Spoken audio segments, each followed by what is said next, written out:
कभी जिन माता पिता ने बच्चों के हर आंसू को पोंछा, उनके हर कदम पर साथ दिया, आज वही माता पिता उन बच्चों की नजरों में क्यों बोझ बन गए हैं? आखिर ऐसा क्या हुआ है जो उन रिश्तों में दूरियां आ गई हैं? जिन्हें कभी भगवान से भी ऊंचा दर्जा दिया जाता था, वहीं इस कलयुग की कुछ औलादें उन्हें इंसान भी नहीं समझ रही हैं। आखिर क्यों इस कलयुग में माता पिता को बोझ समझा जाता है? क्या सचमुच यह कोई प्राचीन श्राप है जिसका असर इस कलयुग में दिख रहा है, या फिर यह इंसान की अपनी मानसिकता और समाज का बदलता हुआ चेहरा है? यह सवाल आज हर घर की दीवारों में गूंज रहा है। आखिर क्यों कलयुग की इस आधुनिक सोच ने इन रिश्तों की डोर को कमजोर कर दिया है? कहते हैं त्रेता युग में श्रवण कुमार ने अपने माता पिता के लिए अपने जीवन का हर सुख त्याग दिया, लेकिन आज क्या यह मुमकिन है कि कोई संतान अपने माता पिता के लिए इतना कुछ करे? तो आइए प्यारे साथियों, आज के इस वीडियो में हम सभी सवालों के जवाब खोजने की कोशिश करते हैं और इस कलयुग की कड़वी हकीकत से रूबरू कराते हैं। नमस्कार प्यारे साथियों, ज्ञान विचार कहानी चैनल में आपका स्वागत है। साथियों, यह कहानी उन माता पिता की है जो सिर्फ अपने बच्चों से एक चीज चाहते हैं, थोड़ा सा समय और थोड़ा सा प्यार। इस सफर में हम जानेंगे उन भावनाओं को, उन संघर्षों को और उन सवालों को जो हर माता पिता और संतान के दिलों में कहीं ना कहीं दफन है। यह कहानी किसी एक की नहीं, बल्कि हर उस माता पिता की है जो अपनी ममता और भरोसे में अपनी निकम्मी औलादों पर अंधविश्वास कर बैठते हैं। प्यारे साथियों, यह कहानी है एक बूढ़े पिता की जो अपनी धर्मपत्नी के गुजर जाने के बाद अपनी ही निकम्मी औलादों के द्वारा जीवन भर अपमानित होते हैं। तो चलिए प्यारे साथियों, आपको भी एक कड़वी सच्चाई से रूबरू कराते हैं। घोर रात्रि का समय था और घर के सभी सदस्य गहरी नींद में थे, परंतु 62 वर्षीय रामलाल जी को नींद नहीं आ रही थी। नींद की गोली भी खा चुके थे, लेकिन मन की उथल पुथल ने उन्हें सोने नहीं दिया। जब हृदय और मस्तिष्क में इतना दहक भरा हो तो भला नींद कैसे आ सकती है? बिस्तर पर बैठते हुए रामलाल जी बोल पड़े, धर्मवती, अब मुझसे यह सब सहन नहीं होता। यहां और रुकना मेरे वश की बात नहीं है। कितनी उम्मीदें लगाई थी हमने अपने बेटों और बहुओं से, पर देखो ना, केवल बेटे ही नहीं बल्कि बहुओं ने भी जीना दुश्वार कर दिया है। उन्होंने आगे कहा, बस 1 महीना ही तो हुआ है बच्चों के साथ इस शहर में आए हुए, लेकिन ऐसा लग रहा है जैसे 1 साल बीत गया हो। अरे धर्मवती, गांव में हमारा जीवन कितना सुखी था। भले ही रूखी सूखी रोटी अंगीठी पर सेक कर खानी पड़ती थी, पर उसमें भी संतोष था। मेरी मूर्खता थी जो सोचा कि शहर में बेटों के साथ रहकर ठाठ से जीवन बिताएंगे, पोते पोतियों का साथ मिलेगा और बहुओं के हाथ के स्वादिष्ट व्यंजन खाने को मिलेंगे।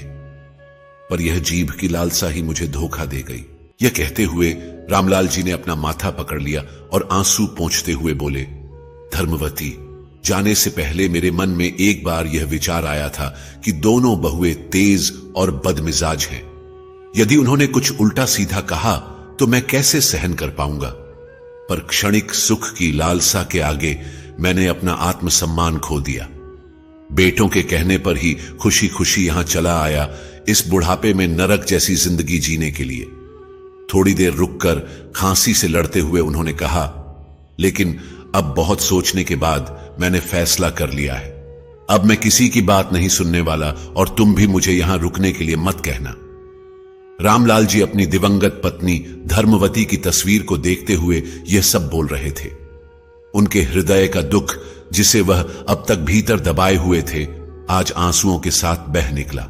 रामलाल जी का परिवार भरा पूरा था, बेटे, बहुएं, पोते, पोतियां, लेकिन इस भरे परिवार में भी कोई ऐसा नहीं था जो उनके मन की व्यथा समझ सके। उनकी पत्नी धर्मवती, जो 1 वर्ष पहले स्वर्ग से धार चुकी थी, उनकी एकमात्र सच्ची साथी थी। उनका हृदय भारी था, क्योंकि धर्मवती के जाने के बाद उनका जीवन अकेलेपन से घिर गया था। जब वे गांव में अपनी पत्नी के साथ रहते थे तो दोनों एक दूसरे का बहुत ख्याल रखते थे। वे संतोषपूर्वक अपना जीवन बिता रहे थे, लेकिन धर्मवती के निधन के बाद रामलाल जी का संसार ही उजड़ गया। उनके बेटे और बहुएं औपचारिकता निभाकर धर्मवती के अंतिम संस्कार के बाद अपने अपने घर लौट गए। रामलाल जी गांव में अकेले रह गए। जिन्हें कभी एक गिलास पानी उठाने की आदत नहीं थी, आज वही अपने कपड़े धोते, चूल्हे पर रोटियां सेकते और जैसे तैसे दिन गुजारने लगे। अक्सर अंगीठी के धुएं से उनकी खांसी बढ़ जाती थी। जली भुनी रोटियां और प्याज नमक खाते हुए उन्हें धर्मवती के हाथों का स्वादिष्ट खाना याद आ जाता और उनकी आंखें भर आती। उनका अकेलापन इस कदर बढ़ गया था कि वे अपनी पत्नी की तस्वीर को हर समय अपने पास रखते थे। जो भी उनके दिल में होता, तस्वीर से कहकर अपने मन का बोझ हल्का कर लेते।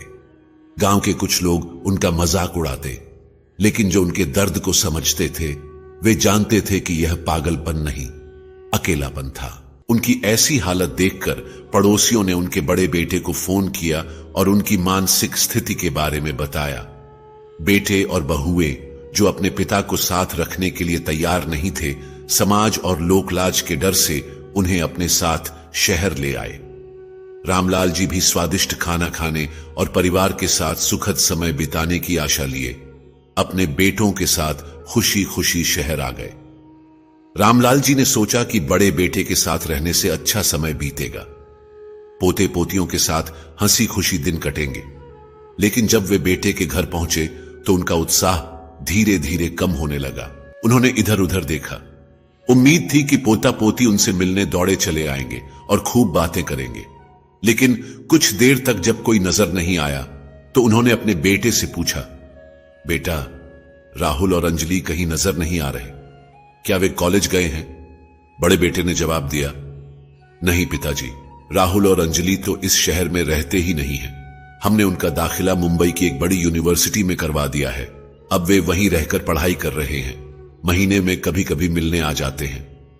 यह सुनकर रामलाल जी के मन में आश्चर्य और उदासी दोनों भर गए। उन्होंने सोचा, कैसा समय आ गया है। बच्चे अब घर के बजाय दूर रहना पसंद करते हैं। लेकिन उन्हें नहीं पता था कि एक और असंभावित बात उनका इंतजार कर रही थी।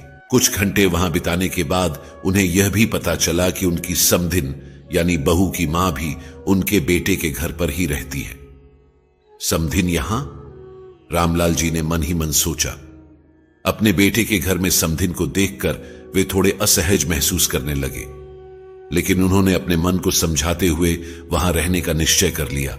बेटे के घर पर रहते हुए उन्हें 2 वक्त की रोटी तो मिल रही थी, लेकिन वह आत्मीयता और अपनापन जिसकी उन्हें चाह थी, वह कहीं दूर दूर तक नजर नहीं आ रहा था। बेटा, बहू और उनकी मां तीनों एक साथ बैठकर स्वादिष्ट पकवानों का आनंद लेते, लेकिन रामलाल जी को उनके कमरे में ही साधारण दाल रोटी भेज दी जाती। यहां तक कि बेटे ने उनसे साफ कह दिया था कि पिताजी, आप अपने कमरे से बाहर ना निकला करें, आपको जो भी जरूरत होगी नौकर दे देगा। बेटा, बहू और समधिन की हंसी ठिठोली और बातें सुनाई देती, लेकिन रामलाल जी को इन सब से दूर रखा जाता। अपने ही बेटे के घर में इस तरह का व्यवहार पाकर रामलाल जी अपनी पीड़ा अपनी दिवंगत पत्नी धर्मवती की तस्वीर से व्यक्त करने लगे। धर्मवती, क्या तुमने कभी उल्टी गंगा बहते हुए देखी है? देखो, यहां खुद का बाप अपनेपन और अच्छा खाना खाने को तरस रहा है, और हमारा लायक बेटा अपनी सास को बढ़िया पकवान खिला रहा है, उसके साथ हंसी मजाक कर रहा है, हालचाल पूछ रहा है, अपनापन दिखा रहा है। उन्होंने आगे कहा, यहां अगर मैं कुछ मांगता हूं तो बहू तीखे स्वर में कहती है, बाबूजी, इस उम्र में जितना परहेज रखेंगे उतना ही स्वास्थ्य अच्छा रहेगा। लेकिन बहू की मां भी तो बूढ़ी हैं, तो क्या उन्हें यह सब खाकर बीमारियां नहीं होंगी? रामलाल जी की आंखों में आंसू थे। उन्होंने तस्वीर को और करीब लाते हुए कहा, वाह परमेश्वर, तेरी लीला अपरंपार है। रामलाल जी के मन में उमड़ते भावों ने उनके हृदय को और अधिक व्यथित कर दिया। वह अपनी पीड़ा अपनी पत्नी धर्मवती की तस्वीर से कहकर ही अपने मन को हल्का करते थे। कुछ दिन बीत चुके थे। एक दिन रामलाल जी अपने कमरे से बाहर निकले। उन्हें बाहर आया देखकर उनकी बहू और उसकी मां तिरछी नजरों से देखने लगी, जैसे उनकी प्राइवेसी में खलल पड़ गया हो। उसी समय उनका बड़ा बेटा घर में आया तो रामलाल जी ने कहा, बेटा, मेरा यहां मन नहीं लग रहा, मुझे छोटे बेटे के घर छोड़ आओ, कम से कम वहां बच्चों के साथ मेरा समय तो अच्छा बीतेगा। इतना सुनते ही बहू और उसकी मां के चेहरे पर एक राहत भरी मुस्कान दौड़ गई। जैसे उनके मन की मुराद पूरी हो गई हो। पिता की बात सुनकर बेटे ने उन्हें छोटे बेटे के घर छोड़ दिया। रामलाल जी अपने छोटे बेटे के घर पहुंचे, बची खुची उम्मीदें लिए कि शायद यहां उन्हें अपनापन और बच्चों का साथ मिलेगा, लेकिन छोटे बेटे के घर का माहौल और भी अजनबी था। छोटी बहू तो बड़ी बहू से भी 2 कदम आगे निकली।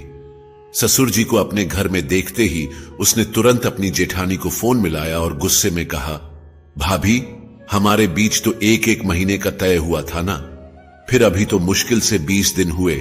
ऐसा कौन सा पहाड़ टूट पड़ा जो आपने बाबूजी को इतनी जल्दी हमारे घर भेज दिया। दूसरी ओर से जाने क्या जवाब मिला तो छोटी बहू फिर बोल पड़ी, अगर ऐसी बात है तो हम भी उन्हें केवल 20 दिन ही रखेंगे और 21वें दिन आपके घर भेज देंगे। यह कहकर उसने गुस्से में फोन पटक दिया। बड़े बेटे के घर में रामलाल जी को कम से कम 1 कमरा तो मिला था, जहां बैठकर वह अपने हालात पर आंसू बहा सकते थे, लेकिन छोटे बेटे के घर पर तो वह भी नसीब नहीं हुआ। छोटी बहू और बेटे ने स्टोर रूम में उनका बिस्तर लगा दिया। बच्चों को उनकी मां ने यह सख्त हिदायत दी कि वे दादाजी के पास न जाएं। बहू उनसे ठीक से बात तक नहीं करती थी। सुबह का नाश्ता और 2 वक्त की रोटी तो मिलती थी, लेकिन साथ में ताने भी मिलते थे। एक दिन उन्होंने बहू से कहा, बेटा, थोड़ी चाय मिलेगी? बहू ने व्यस्तता दिखाते हुए कहा, बाबूजी, घर में कोई नौकर तो है नहीं कि हर वक्त चाय बनाकर देगा। रामलाल जी चुपचाप अपने कमरे में चले गए। कभी कभी रामलाल जी बच्चों को देखने के लिए आंगन में आकर बैठ जाते, लेकिन बच्चे उनसे दूर ही रहते। चाहकर भी वे उनसे बात नहीं कर पाते, न ही उन्हें कहानियां सुना पाते। बच्चे आंगन में खेलते रहते, पर मजाल है कि वे दादाजी के पास आकर कुछ बोले। उन्हें पता था कि अगर उनकी मां ने उन्हें दादाजी के पास देख लिया तो उन्हें कमरे में ले जाकर डांट और सजा मिलेगी। रामलाल जी दूर से ही बच्चों की शरारतें देखते और उनकी बातें सुनकर अपने दिल को थोड़ा खुश कर लेते, लेकिन यह खुशी भी उनके अकेलेपन और उपेक्षा की पीड़ा को कम नहीं कर पाती थी। एक दिन सुबह जब रामलाल जी उठे तो बाहर चारपाई पर आकर बैठे। तभी उन्होंने अपनी छोटी बहू की आवाज सुनी, जो अपने पति से कह रही थी, सुनो, मेरे पास यह 500 का फटा पुराना नोट है। सब्जी वाला और दूध वाला कोई भी इसे लेने को तैयार नहीं है। तुम ही इसे चला लेना और बदले में मुझे एक नया नोट दे देना। आज मुझे सहेलियों के साथ पार्टी में जाना है। रामलाल जी अपनी आदत के अनुसार कुछ गलत देखकर चुप नहीं रह पाते थे। बेटे के घर से जाने के बाद उन्होंने बहू को प्यार से समझाते हुए कहा, बहू, बच्चे बहुत शरारती हो गए हैं। सहेलियों के साथ घूमने फिरने की बजाय थोड़ा बच्चों पर ध्यान दिया करो। इस उम्र में बच्चों को मां की सबसे ज्यादा जरूरत होती है। यह बात छोटी बहू को जैसे कांटे की तरह चुभ गई। तिल मिलाते हुए वह बोली, अच्छा, आपको क्या लगता है कि मैं सारा दिन आवारागर्दी करती हूं? अगर बाहर न जाऊं तो क्या आपकी खांसी की आवाज सुनती रहूं? और वैसे भी हमारे बच्चे बहुत समझदार हैं, आपको उनकी चिंता करने की कोई जरूरत नहीं है। छोटी बहू के मुंह से ऐसी बातें सुनकर रामलाल जी को ऐसा लगा जैसे वह कोई ज्वालामुखी हो जो उनके ऊपर धधकते अंगारे बरसा रही हो। उनकी बूढ़ी आंखों में दर्द भर आया। मन ही मन सोचने लगे, उम्र का तकाजा ऐसा है कि जिसने कभी किसी के सामने सिर झुकाना नहीं सीखा, आज उसे अपनी ही बहुओं के ताने और अपमान सहने पड़ रहे हैं। कभी ऐसा समय था जब मेरी बात के खिलाफ कोई आवाज नहीं उठाता था, और आज वही बहुएं मेरी इज्जत को रौंद रही हैं। बेटों का तो हाल यह था कि वे अपनी पत्नियों की चाकरी में इस कदर लीन थे कि अपने बूढ़े पिता की फिक्र करना तो जैसे उनकी जिम्मेदारी ही नहीं रही। उनकी बूढ़ी आंखें रो रो कर लाल हो गईं। जलालत के आंसू पीते हुए वे अपने बिस्तर पर जाकर निढाल होकर लेट गए। फिर पत्नी की तस्वीर को देखकर बोले, धर्मवती, मुझे अपने साथ क्यों नहीं ले गई? क्यों मुझे इस बुढ़ापे में इस तरह के अपमान सहने के लिए छोड़ दिया? जिन बच्चों को सदा सुखी रहो, जीते रहो जैसे आशीर्वाद दिया करता था, उन्हीं बच्चों के लिए आज मन से बद्दुआ निकल रही है। नालायक जैसे शब्द मेरे होठों तक आकर रुक जाते हैं। जिस औलाद को इतने जतन से पाला पोसा और समाज में उठने बैठने का सलीका सिखाया, वही औलाद आज अपने जन्मदाता की कद्र नहीं जानती। मैं तो अब चुप ही रहता हूं, लेकिन गलती से कभी कोई सलाह दे भी दूं तो सुनने को मिलता है। बाबूजी, आप तो चुप ही रहिए, आप नहीं समझेंगे। सच कहूं, मन तो करता है कि जोर से तमाचा मार दूं, लेकिन फिर सोचता हूं चुप रहने में ही भलाई है। थोड़ी देर बाद उन्होंने खुद को संभालते हुए मन में कहा, अरे रामलाल, दिल छोटा मत करो, वे तो बच्चे हैं, नादानी कर बैठते हैं। तुम्हें समझदारी दिखानी चाहिए। सोचो, कम से कम वे तुम्हें 2 वक्त की रोटी तो दे रहे हैं। बेकार की बातें सोच सोचकर खुद को परेशान मत करो। इतना सोचकर रामलाल जी ने आंसू पोंछे और भगवान से मन ही मन प्रार्थना की, हे प्रभु, मुझे शक्ति दो कि मैं इस कठिन समय को सहन कर सकूं। रामलाल जी को समझ आ गया था कि अब उन्हें कहीं सुकून नहीं मिलने वाला। अगले दिन सुबह उठकर उन्होंने एक दृढ़ निश्चय किया कि अब अपने पुराने घर, अपने गांव लौट जाना ही बेहतर होगा। उन्होंने अपने पुराने बैग में कपड़े और अपनी कुछ चीजें रखीं और तैयार होकर बाहर आए। बेटे और बहू ने उन्हें हैरानी भरी नजरों से देखा। इससे पहले कि कोई कुछ पूछता, रामलाल जी खुद ही बोल पड़े, बेटा, अब मैं यहां नहीं रह सकता, मुझे गांव वापस जाना है। बेटे ने कहा, अरे पिताजी, आप यहां आराम से रहिए, गांव में आपकी देखभाल कौन करेगा। रामलाल जी मुस्कुराए और बोले, बेटा, देखभाल सिर्फ शरीर की नहीं, मन की भी होती है, और मन की देखभाल यहां कोई नहीं कर सकता। मैं यहां घुट घुट कर जीने से अच्छा गांव में चैन से जीऊंगा। बेहतर होगा कि तुम मुझे स्टेशन तक छोड़ आओ, आगे मैं खुद चला जाऊंगा। बेटे ने कुछ नहीं कहा। ससुर जी की यह ताने वाली बात सुनकर छोटी बहू को थोड़ा गुस्सा आया, लेकिन उनके घर जाने की बात पर वह खुश भी हुई। वह बोली, मैं तो पहले ही कह रही थी कि बाबूजी का यहां दिल नहीं लगेगा, उन्हें तो अपना गांव ही अच्छा लगता है, शुरू से वहीं रहे हैं। अपने पति की ओर देखते हुए छोटी बहू बोली, अरे आप अभी तक खड़े हैं, सुना नहीं बाबूजी ने क्या कहा? जल्दी से उन्हें स्टेशन छोड़ आइए, फिर आपको ऑफिस भी तो जाना है। पत्नी की आज्ञा का पालन करते हुए छोटा बेटा रामलाल जी को स्टेशन छोड़ने आया। स्टेशन पर पहुंचकर उसने अपनी जेब से 500 का एक नोट निकाला और बोला, बाबूजी, ये पैसे रख लीजिए, रास्ते में आपके काम आएंगे। रामलाल जी ने उस नोट को ध्यान से देखा। यह वही फटा हुआ पुराना नोट था जिसे न दूध वाला लेने को तैयार था, न सब्जी वाला। वह कभी बेटे की ओर देखते तो कभी उस फटे नोट को। एक पल के लिए उनके मन में आया कि नोट बेटे के हाथ में वापस थमा दें और कहें, इस नोट को अपने पास ही रखो, तुम्हारी इस मेहरबानी के बिना भी तुम्हारा बाप अपने घर वापस जा सकता है। लेकिन इससे पहले कि वह कुछ बोल पाते, बेटे ने कहा, बाबूजी, शहर में महंगाई बहुत ज्यादा है और तनख्वाह कम, इसलिए इससे ज्यादा पैसे तो मैं आपको नहीं दे सकता। बेटे की यह बात सुनकर रामलाल जी के दिल में एक चिंगारी उठी, लेकिन उन्होंने अपने गुस्से को दबाते हुए कहा, बेटा, जब तुम्हारा दाखिला इंग्लिश मीडियम स्कूल में करवाया था, तब मैं मुश्किल से 2000 महीना कमा पाता था, लेकिन तुम्हारी पढ़ाई पर 1000 खर्च होते थे। उस समय भी महंगाई बहुत थी। जब तुम अच्छे खिलौने और कपड़े मांगते थे, तब भी मैंने तुम्हारी हर फरमाइश पूरी की। तुम एक चीज मांगते थे तो मैं 2 लाकर देता था। खैर, वक्त वक्त की बात है। यह कहते हुए उन्होंने एक गहरी सांस ली, लेकिन बेटा उनकी बात सुनने के बजाय ट्रेन से नीचे उतर चुका था और ट्रेन धीरे धीरे चलने लगी। अगले दिन रामलाल जी गांव लौट आए। गांव की मिट्टी पर पैर रखते ही उन्हें सुकून मिला। उन्होंने गहरी सांस ली और आसमान की ओर देखते हुए कहा, धर्मवती, मैं वापस आ गया हूं। उन्होंने अपने सिर पर बंधे साफे से पसीना पोंछा और चारपाई पर लेट गए। उनके दिल से निकला, आह, कितनी शांति है यहां। हालांकि फिर वही धुआं उगलती अंगीठी और वही अकेलापन उनका इंतजार कर रहा था, लेकिन उन्हें इस बात का संतोष था कि अब बिना किसी की फटकार सुने आराम से रोटी खा सकेंगे। अब रामलाल जी फिर से वही अपनी पुरानी दिनचर्या में लौट आए। जब मन करता रोटी बना लेते और अगर भूख नहीं होती तो चुपचाप लेटकर अपने बीते दिनों को याद करते। धीरे धीरे रामलाल जी का शरीर और अधिक कमजोर होने लगा और उनकी तबीयत बिगड़ती गई। पड़ोसी कभी कभी मिलने आते और उन्हें दवाइयां वगैरह दे जाते, लेकिन दम की बीमारी के कारण उनकी हालत और भी खराब हो गई। कमजोरी इतनी बढ़ गई कि वह रोटी बनाने में भी असमर्थ हो गए और भूखे पेट ही चारपाई पर निढाल पड़े रहते। पड़ोसियों ने बेटों को फोन करके उनकी हालत की खबर दी, लेकिन अपने ही परिवार में मस्त दोनों बेटों को पिता से मिलने की कोई आवश्यकता महसूस नहीं हुई। रामलाल जी की हालत दिन ब दिन बिगड़ती गई।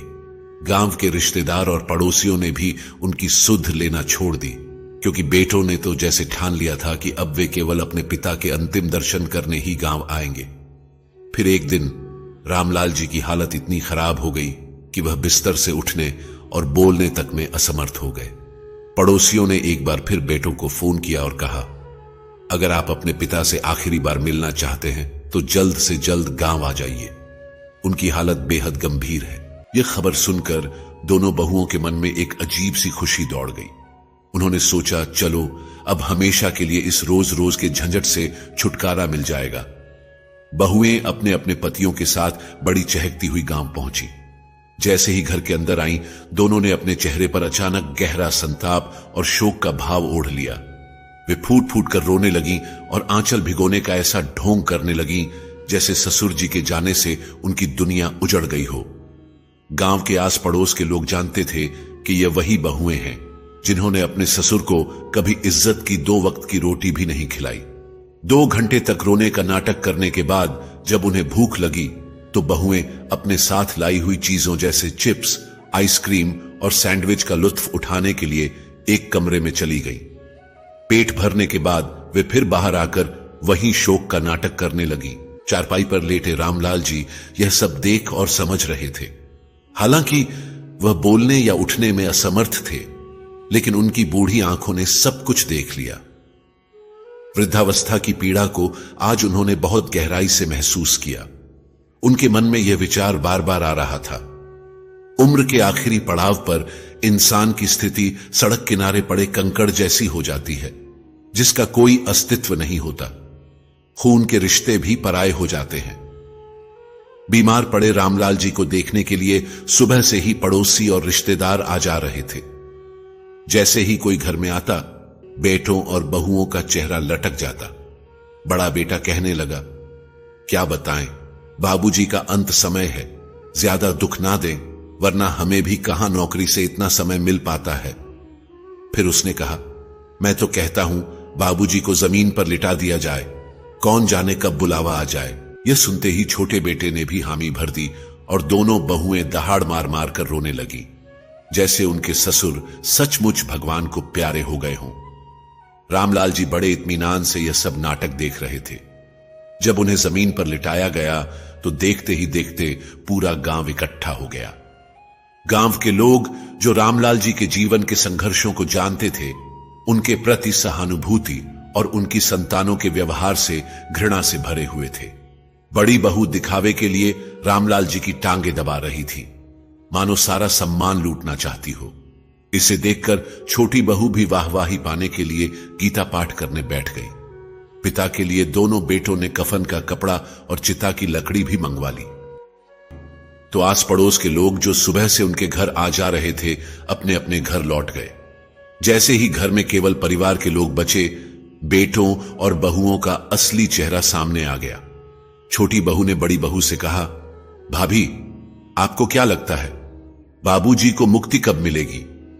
बड़ी बहू ने गहरी सांस छोड़ते हुए उत्तर दिया, क्या मालूम कब मिले, लेकिन जब मिलेगी तो हम बंटवारा करके अपने अपने घर चले जाएंगे। तभी छोटी बहू ने कहा, भाभी, मैं पहले ही बता देती हूं कि मां जी का बड़ा वाला हार मैं ही रखूंगी। वह मुझे बहुत पसंद है। पता नहीं कब से उस हार को पहनने का सपना देख रही थी, आखिर वह घड़ी आ ही गई। बड़ी बहू भी मुस्कुराते हुए बोली, अच्छा, अगर हार तुम रखोगी तो फिर मां जी के भारी वाले कंगन मेरे हुए, उन्हें बेचकर मैं अपने लिए नए डिजाइन के कंगन बनवा लूंगी। और हां, मैंने तो सुनार की दुकान पर डिजाइन भी पसंद कर लिया है। बहुओं की इन बातों को सुन सुनकर रामलाल जी का दिल अंदर तक आहत हो गया। उनकी बूढ़ी आंखें दर्द और अपमान से भर आईं। उनका मन हुआ कि चिल्ला चिल्लाकर पूरे गांव को अपने बेटों और बहुओं की असलियत बता दें, लेकिन उनके कमजोर शरीर में इतनी शक्ति ही कहां बची थी कि वे कुछ बोल पाते। वह निशब्द और असहाय होकर अपनी चारपाई पर पड़े रहे, मानो सब कुछ देख और सुनकर भी कुछ कहने की शक्ति उनसे छीन ली गई हो। उनके मन में केवल एक ही बात गूंज रही थी, हे प्रभु, यही मेरा भाग्य है। जो मैंने जीवन भर सींचा वही वृक्ष आज मुझे छांव देने को तैयार नहीं है।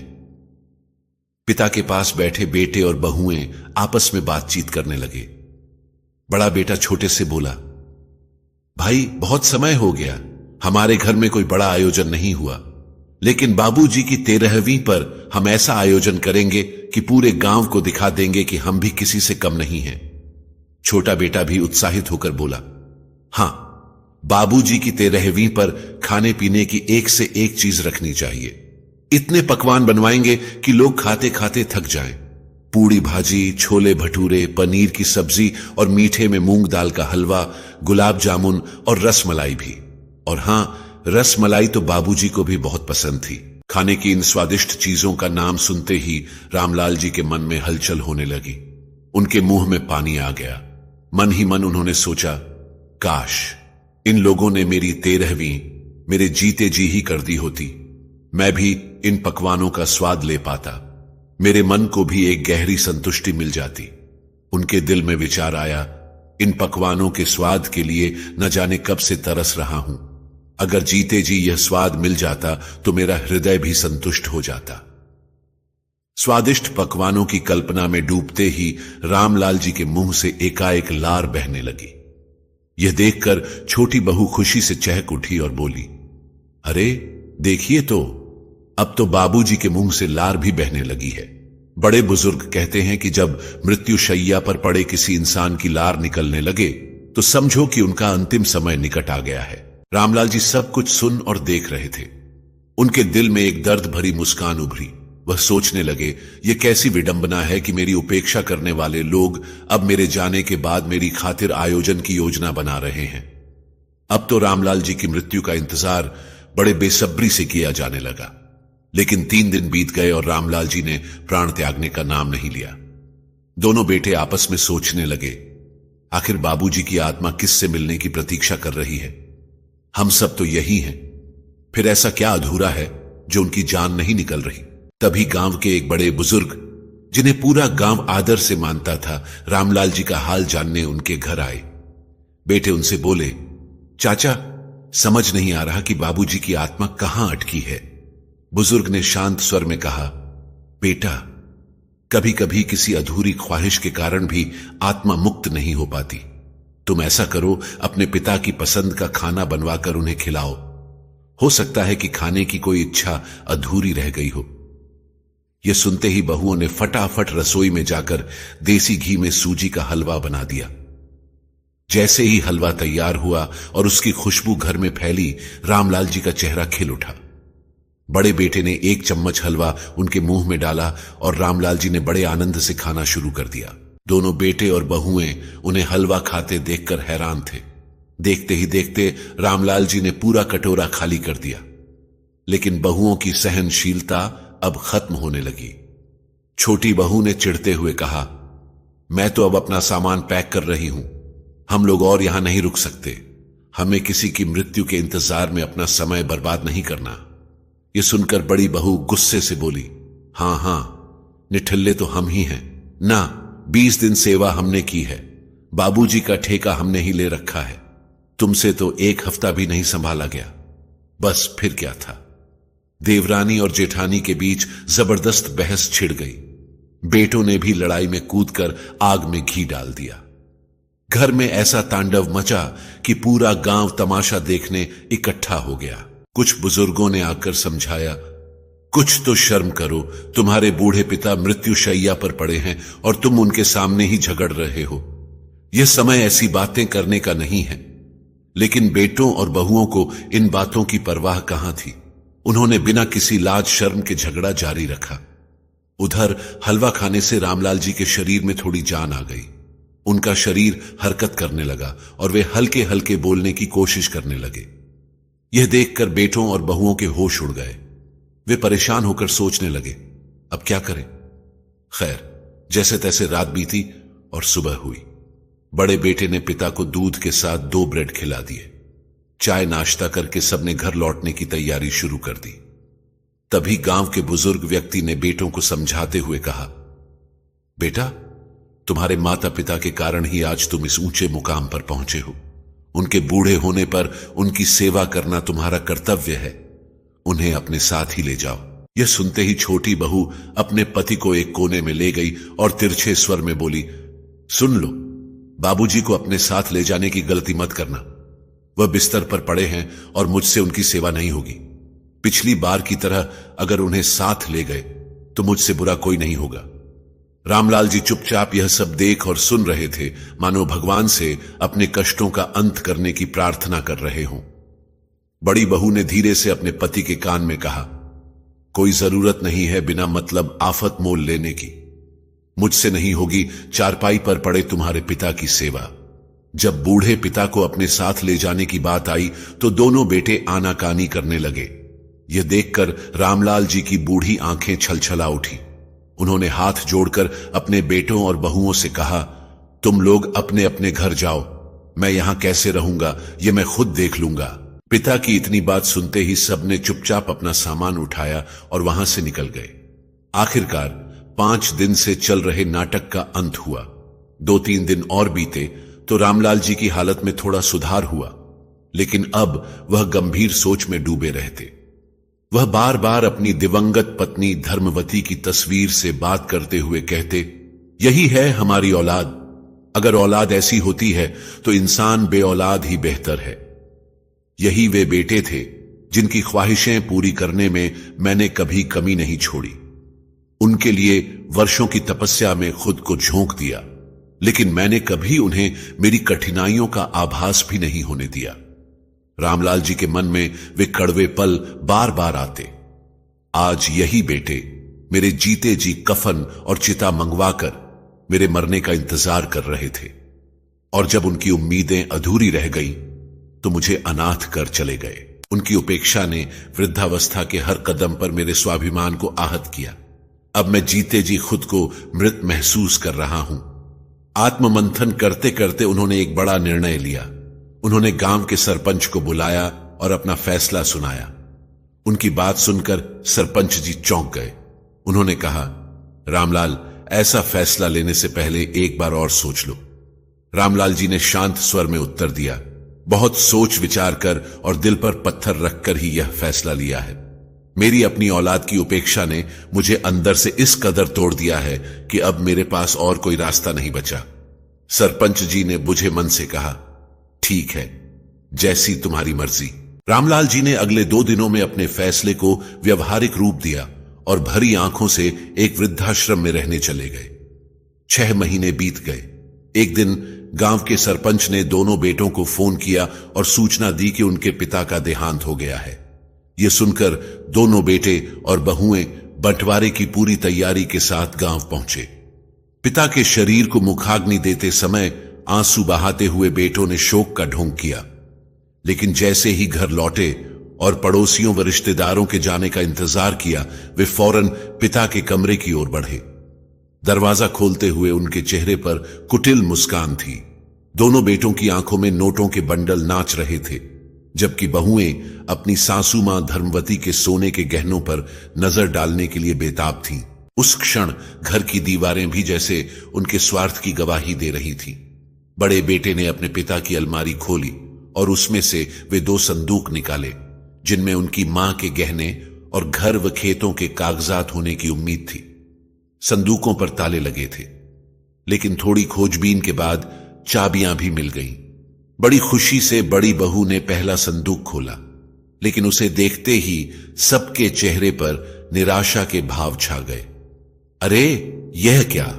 इसमें तो मां जी के गहने होने चाहिए थे। यहां तो देखो, बस बचपन की तस्वीरें और पुराने खिलौने रखे हैं। मुंह बनाते हुए बड़ी बहू ने खिलौना नीचे फेंक दिया। तभी बड़े बेटे ने वह खिलौना उठाते हुए कहा, छोटे, याद है, हम दोनों बचपन में इन्हीं खिलौनों से खेला करते थे। कितनी खट्टी मीठी यादें जुड़ी थीं इनसे। शायद इसी वजह से मां ने इन्हें सहेज कर रखा होगा। लेकिन बहुओं की उत्सुकता अब भी कम नहीं हुई। वे एक के बाद एक सामान निकालकर फेंकने लगी। संदूक से कई चीजें निकली, लेकिन जिन गहनों और कागजात की उन्हें तलाश थी, वे कहीं नहीं मिले। फिर उन्होंने उम्मीद भरी नजरों से दूसरे संदूक का ताला खोला। अंदर सबसे ऊपर एक थैला रखा था जिसमें कुछ पैसे थे। उनकी लालची नजरें तुरंत थैले पर टिक गई। पैसे गिने तो पूरे 10,000 थे। उसी के साथ एक लिफाफा भी रखा था जिसमें 500 का एक फटा पुराना नोट था। छोटी बहू ने कहा, देखो और क्या रखा है संदूक में। छोटे बेटे ने संदूक से सारा सामान बाहर निकाल दिया। उसमें उनके बचपन के छोटे छोटे कपड़े थे, लेकिन और कुछ खास नहीं था। तभी बड़ी बहू की नजर एक कागज पर पड़ी। उसकी आंखों में चमक आ गई। अरे, यह कागज तो हमने देखा ही नहीं। जरूर इसमें बाबूजी के बैंक अकाउंट या संपत्ति की जानकारी होगी। बड़े बेटे ने उत्सुकता से उस पत्र को पढ़ना शुरू किया। पत्र में लिखा था, इतनी बेसब्री से क्या ढूंढ रहे हो बेटा? तुम्हारी मां के गहने और मेरी संपत्ति। अरे बेटा, हमारी सबसे अनमोल संपत्ति तो तुम्हारे बचपन की ये यादें ही थीं, जिन्हें हमने बड़े सहेज कर रखा था। लेकिन तुम दोनों अपनी जिंदगी में इतने व्यस्त हो गए कि अपने मां बाप को ही भुला बैठे। जानते हो बेटा, किसी भी इंसान के जीवन का सबसे बड़ा दुख क्या होता है? अपनों के होते हुए भी वह उनसे इतना दूर हो जाए कि उसे कोई याद तक न करे। और सच कहूं बेटा, ऐसे समय में दुनिया की कोई दौलत, कोई संपत्ति काम नहीं आती। सब व्यर्थ लगता है। तुम्हारा यह बूढ़ा पिता अपने अंतिम समय में हर क्षण तुम्हारे साथ को तरसता रहा, रोता रहा, बिलखता रहा। लेकिन तुम इतने कठोर दिल हो गए कि मेरे आंसू भी तुम्हें नजर नहीं आए। दो बेटों के होते हुए भी मुझे अपना अंतिम समय वृद्धाश्रम में बिताने पर मजबूर होना पड़ा। बेटा, यह तुम्हारे लिए सबसे बड़ी लानत है। अब मैं भगवान से यही प्रार्थना करता हूं कि जैसा मेरे साथ हुआ वैसे दिन तुम लोगों को कभी न देखने पड़े। लेकिन बेटा, प्रकृति का एक नियम है, जो कुछ भी हम दूसरों को देते हैं वह लौटकर हमारे पास जरूर आता है। पत्र पढ़ते पढ़ते बड़े बेटे की आवाज कांपने लगी और छोटे बेटे की आंखों से आंसुओं का सैलाब उमड़ पड़ा। वह फूट फूट कर रोने लगा। दोनों बहुएं अपना अपना सिर पकड़कर जमीन पर धम से बैठ गईं। आज उनकी जिंदगी में सच में एक बड़ा भूचाल आ चुका था। ये कहानी उन सभी को एक सच्चा संदेश देती है जो अपने माता पिता का तिरस्कार करते हैं। मेरे प्यारे साथियों, घर सिर्फ 4 दीवारों का नाम नहीं, बल्कि अपनेपन और सम्मान की जगह होती है। जो माता पिता अपनी पूरी जिंदगी अपने बच्चों के लिए समर्पित कर देते हैं, उनके लिए यह कहानी एक सीख है कि अपना आत्मसम्मान बनाए रखें और अपनी खुशियों के साथ कोई समझौता न करें। जो कल हमें गोदी में झुलाते थे, अपनी बाहों में दुनिया दिखाते थे, खुद भूखे रहकर हमें खिलाते थे, अपनी खुशियों को हमारे लिए लुटाते थे, जो बारिश में छाता बन जाते थे, हर गम को हंसी में सजाते थे, जो थपकियां देकर सुलाते थे, डर लगे तो गले लगाते थे, वो आज अकेले क्यों बैठे हैं? क्यों अपनों से बिछड़ कर रोते हैं? जिन्होंने सब कुछ हमें दिया, आज उन्हें ही क्यों भुला दिया? अब वो कदम लड़खड़ाते हैं, बातें करते करते रुक जाते हैं। जो कभी घंटों तक हंसते थे, अब सवालों में उलझ जाते हैं। जो सुनकर हमें समझाते थे, अब खुद सुनी बातें भूल जाते हैं। जिन आंखों में सपने पलते थे, वहां धुंधलापन आ जाता है। बूढ़े हाथ अब सहारे को तरसते हैं, कभी अपनापन, कभी दुलार तरसते हैं। पर क्या हमने सोचा कभी कि यह हाल उनका क्यों बन गया? बचपन में जिनकी गोद थी घर, आज वो कोने में पड़े बेघर। जिन्होंने हमें अपनी धड़कन दिया, आज वो हमारे दिल से दूर हुआ। वो बेटे जिनकी खुशियों की खातिर मां बाप ने सब कुछ था छोड़ा, आज वही बेटे बहाने बनाते, बुढ़ापे की बातों से मुंह मोड़ते। वो बहू जो बहू नहीं बेटी बनी थी, आज सास ससुर से अजनबी लगी थी। जो पोते दादा की कहानियां सुनते थे, अब मोबाइल में ही खोए हुए थे। कभी जिनके लिए दुनिया थी न्यारी, आज उनकी आंखें हैं बस आंसू की पारी। समय बदलते रिश्ते बदले, ममता के धागे भी रेत से बिखरे। घर में रहते पर मेहमान से हैं, बेटे बहू भी अनजान से हैं। बुढ़ापा सिखाता है रिश्तों की पहचान, कुछ सच्चे होते हैं, कुछ बस नाम के भगवान। जो साथ निभाते थे अब दूर हो चले, जो पास हैं बस मतलब से पास आ चले। समय के इस दौर में एहसास यही आया, जिसे अपना समझा उसने ही पराया। हाथ पकड़ने की चाहत रह गई अधूरी। बुढ़ापे में अपनों की यादें हैं जरूरी। जहां कभी लोरी गूंजती थी, अब वहां खामोशी राज करती है। जहां पहले अपनापन था, अब वहां बस उदासी बहती है। वृद्धाश्रम की दीवारें कहती हैं, हर कोने में एक कहानी बसती है। कभी जिन्हें बेटे की शादी की फिक्र थी, आज वहीं एक वक्त की रोटी की चिंता है। कभी मां बाप की सेवा को धर्म कहा जाता, आज वृद्धाश्रम में भेजकर सब भार मिटाया जाता। बुढ़ापा नसीब नहीं, अब एक बोझ बन गया। अपनों के बीच भी दिल कहीं खो गया। पर सोचो जरा, जो मां बाप ना होते तो तुम भी इस दुनिया में कहां होते। जिनकी ममता से तुमने जीवन पाया, बुढ़ापे में तुमने उन्हें कर दिया पराया। पर कुछ संतानें फिर भी महान हैं, जिनके दिलों में अब भी ईमान है। जो मां बाप को भगवान समझते हैं, उनके हर दुख में संग रहते हैं। जो अपने हाथों से खाना खिलाते हैं, रातों में उठकर दवा पिलाते हैं। जो मां की ममता को पहचानते हैं, जो पिता के संघर्ष को मानते हैं। जो बुढ़ापे को बोझ नहीं समझते बल्कि सेवा का सच्चा धर्म मानते। ऐसे ही बेटों से जग रोशन है, ऐसे ही बेटियों से मां का आंगन है। मंदिर मस्जिद जाने से पहले मां बाप के चरणों में शीश झुकाओ। उनके होठों पर हंसी लाने को अपनी हर दौलत लुटाओ। भगवान भी वहां बसते हैं जहां मां बाप खुश रहते हैं। जो उनकी सेवा करेगा वही असली पुण्य भरेगा। अगर गंगा नहाने से स्वर्ग मिलता तो हर कोई वहां बस जाता। पर असली स्वर्ग वही मिलेगा जहां मां बाप का दिल खिलेगा। जो मां बाप का साथ निभाएगा जीवन में हर सुख पाएगा। जो उनके लिए समय निकालेगा वो खुद भी सम्मान पाएगा। अगर उनके दर्द को अपनाओगे तो जिंदगी में सुकून पाओगे। जो मां बाप के आंसू पोंछेगा कभी कोई आंसू नहीं रोएगा। अगर आज उनकी सेवा करोगे कल तुम्हारे बच्चे भी वही करेंगे। क्योंकि कर्म का फल हर कोई पाता, जो बोया वही अंत में आता। बुढ़ापा कोई अभिशाप नहीं बल्कि अनुभवों का वरदान सही। जहां जीवन की सच्चाई दिखती है, जहां रिश्तों की गहराई मिलती है। अगर इस उम्र को अपनाओगे तो हर रिश्ता संवार पाओगे। उनके संग बिताए हर लम्हे को एक खजाना बना जाओगे। बुढ़ापा भी एक कहानी है जहां हर पल में निशानी है। अगर इसे प्यार से देखोगे तो हर पल जश्न बना लोगे। बुढ़ापा एक सच है, हर किसी को आएगा। जो आज करेगा कल उसे ही पाएगा। अगर माता पिता की सेवा करेगा तो आने वाला कल भी उसे वैसे ही देगा। बुढ़ापे को हंसी से अपनाओ सभी, ये भी जीवन का हिस्सा है, मानो तभी। बुढ़ापे में मां बाप की सेवा ही धर्म है, इससे बढ़कर भी क्या कोई कर्म है। जो उनका आदर करेगा वही जग में नाम करेगा। उनकी हंसी को बनाए रखो, उनके सपनों को सहेजे रखो। मंदिर मस्जिद से पहले उन्हें देखो, उनकी परछाई में खुद को देखो। अगर जीवन में खुश रहना चाहते हो तो मां बाप को अपनाना सीखो। अगर सुख और शांति चाहिए तो उनका आशीर्वाद कमाना सीखो। जो बुढ़ापे में सेवा करेगा वो हर जन्म में प्रेम पाएगा। जो उनके चरणों में शीश झुकाएगा वो स्वर्ग यहीं पा जाएगा। प्यारे साथियों, तो ये थी आज की कहानी। आपको ये कहानी कैसी लगी? उम्मीद करते हैं कि आपको आज की कहानी अच्छी लगी होगी। अगर अच्छी लगी हो तो कमेंट करके हमें जरूर बताएं, ताकि हम आपको ऐसी ही ज्ञानवर्धक कहानियां देते रहें। तो चलिए साथियों, अब हम आपसे विदा लेते हैं और मिलते हैं अगली वीडियो में एक नई सीख के साथ। तब तक के लिए खुश रहें, अपना ख्याल रखें। जय श्री राधे कृष्ण।